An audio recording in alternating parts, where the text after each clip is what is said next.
A tarefa de Deus e da nossa alma é dar possibilidade de desenvolvermos e levar a nossa vida à norma divina. E se vocês perceberem que alguns problemas ainda existirem, isso nos é dado para que possamos corrigir essas situações na nossa vida e encontrar o caminho correto, encontrar uma solução justa, correta para essa situação. Então, onde estamos caminhando agora? Se nós observarmos os nossos problemas sob esse ponto de vista, que qualquer problema que chega ou qualquer situação que acontece nos é dada somente para que possamos resolvê-la e não para ficarmos com medo ou para nos fazer sofrer, então nós seremos capazes de nos posicionar na justa, correta posição e nos apoiar na plataforma correta para poder seguir a nossa vida, ou seja, ver as coisas sob a perspectiva correta para poder corrigir qualquer situação da nossa vida. Gostaria de saber quanto é possível influenciar os nossos pensamentos na vida de uma outra pessoa, como, por exemplo, os nossos filhos. Em teoria, não é possível na vida de ninguém através do nosso pensamento, especialmente se não existe um contato, isto é, se a outra pessoa não dá a permissão para que isso ocorra.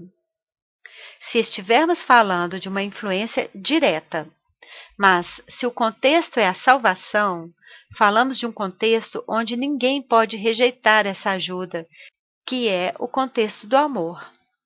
Se nós começarmos a amar sinceramente, através do amor, conseguiremos influenciar, porque normalmente ninguém é capaz de rejeitar o amor. É mais forte que nós. Simples assim. Eu li num livro onde uma famosa escritora americana escreve que doa seu amor a toda a América, e quando ela, em um avião, do alto do avião dizia: agora eu dou todo o meu amor a todas as pessoas. E assim fazendo, doando todo o seu amor, assim ela pensava. Depois disso, passaram-se 5 minutos e ela obteve a resposta. E eu pensei que não é possível matar ninguém, que não é possível tirar a vida de ninguém. Esse texto foi escrito por Elizabeth Propeth no seu livro. Vocês sabem quem é? Provavelmente, essa foi sua percepção pessoal e não corresponde a nenhuma corrente religiosa e não corresponde ao que diz Grabovoi. É inútil olharmos para esse caso isolado, único, isto é a percepção de uma pessoa somente. O único ponto que nós podemos observar é que o amor criativo deve ser preciso, exato, deve ser levado à norma e não deve ser em excesso. Provavelmente este foi mais um ato de exibicionismo, sair de um avião e doar o seu amor a toda a América. Não é necessário isso para amar. É necessário fazer isso de modo tranquilo, na casa de cada um de nós. Quando vocês dizem que amam algo ou alguém, perguntem a si mesmos por que o está fazendo. Qual é o objetivo desse amor? Vamos deixar o avião para lá e vamos prosseguir. Penso que todos entenderam que para amar não é necessário viajar em um avião. Não é amar toda a América, e sim as pessoas que estão perto de nós e que necessitam dele. Se for possível, perguntem somente sobre o assunto do qual estamos trabalhando. Mas estamos falando de amor? E eu não entendi. Como fazer para minimizar o sofrimento do homem? Não entendi o que quer dizer. Da mesma maneira, Deus ama e manda o conhecimento. No entanto, cada um de nós possui a liberdade de escolha e o homem possui todo o direito de não aceitar a ajuda de Deus. E deste modo, Deus não pode intervir em um caso assim, porque nesse caso, ele vai contra a lei que ele mesmo criou. A questão aqui não é se Deus ajuda ou não ajuda. A questão é até que ponto o homem está pronto para aceitar essa ajuda de Deus. Se esse homem, pessoa, pensa que é um grande pecador e que Deus virou as costas para ele, no momento que o homem pensa assim, é criada uma barreira entre o homem e Deus. Mas Deus, com seu amor e com sua alma, cria o mundo e isso acontece a cada instante, em cada instante. Grabovoi diz que Deus ama cada homem, cada pessoa, como ama toda a humanidade de uma maneira extremamente forte. E exatamente porque ele ama assim, tanto não pode intervir, não pode amar um pouco um e menos ao outro. Existe uma lei, não pode fazer isso. Falamos também do livre-arbítrio, está no nosso programa deste tema. Falaremos mais sobre isso. Uma pergunta retórica. Como nós entendemos isso? Como nós imaginamos a nossa liberdade de escolha? Muitas pessoas dizem: eu sou livre, Deus me deu a liberdade e eu posso fazer aquilo que eu quiser.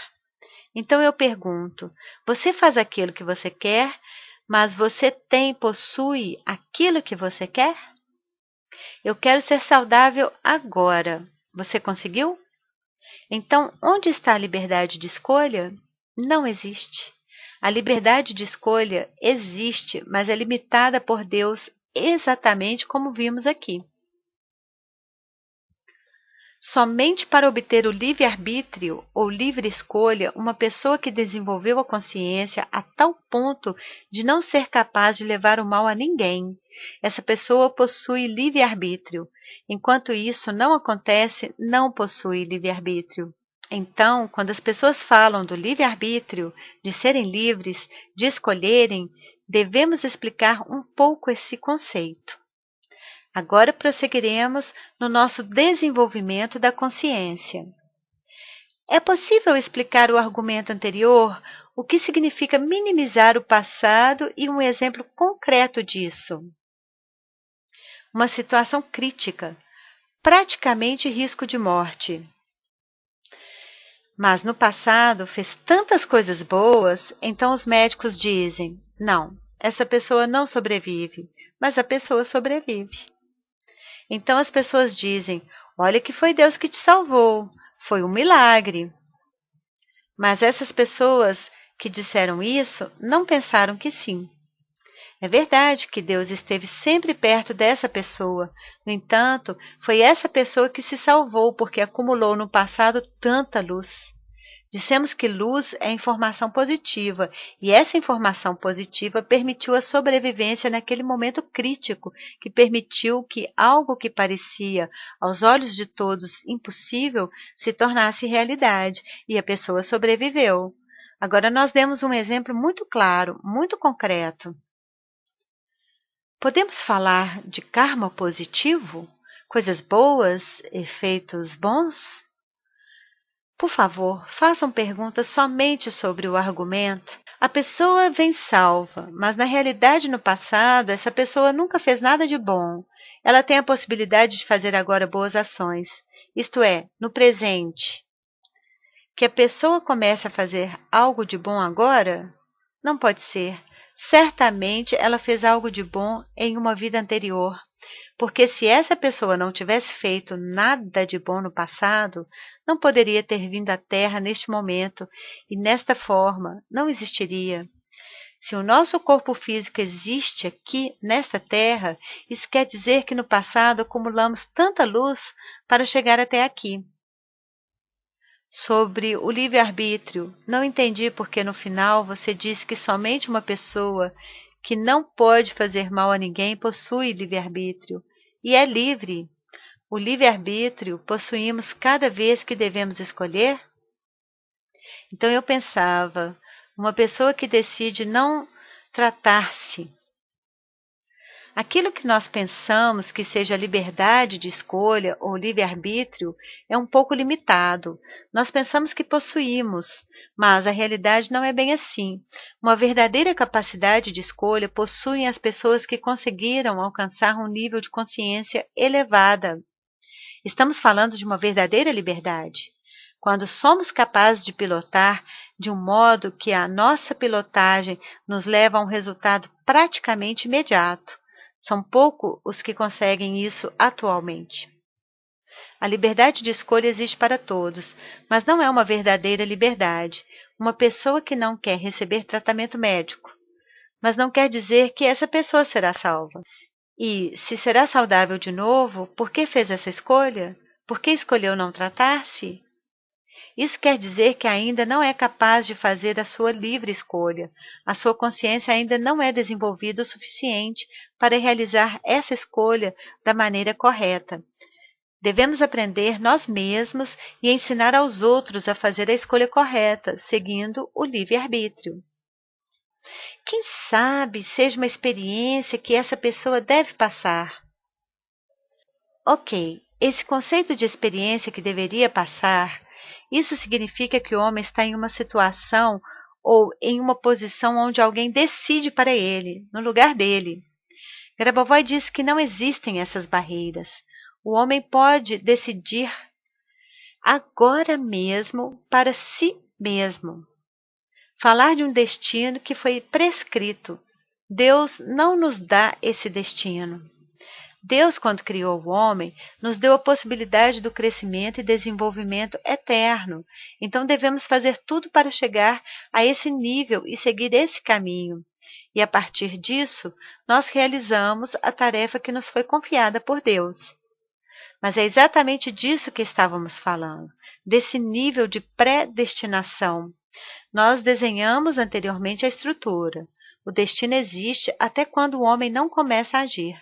Devemos mudar até o momento que o homem não faz nada. Sim, existe, mas a predestinação, mas somos capazes de mudar isso. Do momento que o homem entende que é capaz de mudar, deve agir e deve mudar essa situação. E eu acredito que não levar o corpo à norma ou até mesmo manter uma doença seja uma grande responsabilidade diante de todas as pessoas que padecem do mesmo mal que essa pessoa. Porque se não se encontra a norma em si mesmo, não se curam outras pessoas que estão na mesma condição. Portanto, uma responsabilidade negativa se assume. Para as pessoas que estão ao seu redor, de algum modo isso ocorre. Nesse caso, a aluna tem razão, mas sobretudo a si mesmo que possui um bloqueio enorme.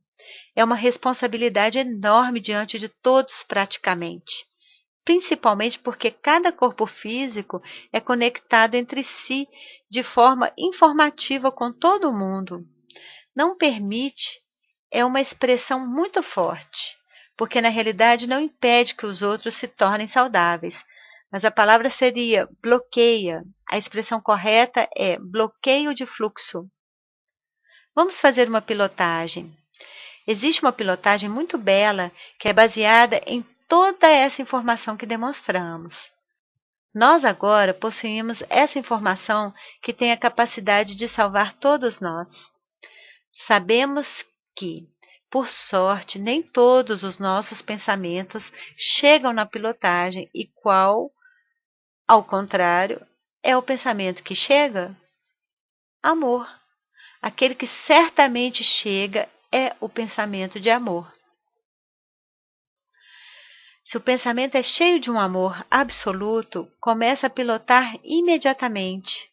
O que acontece é que praticamente cancela essa barreira aqui e é possível, através do amor, salvar outras pessoas. Este é o nível de salvação.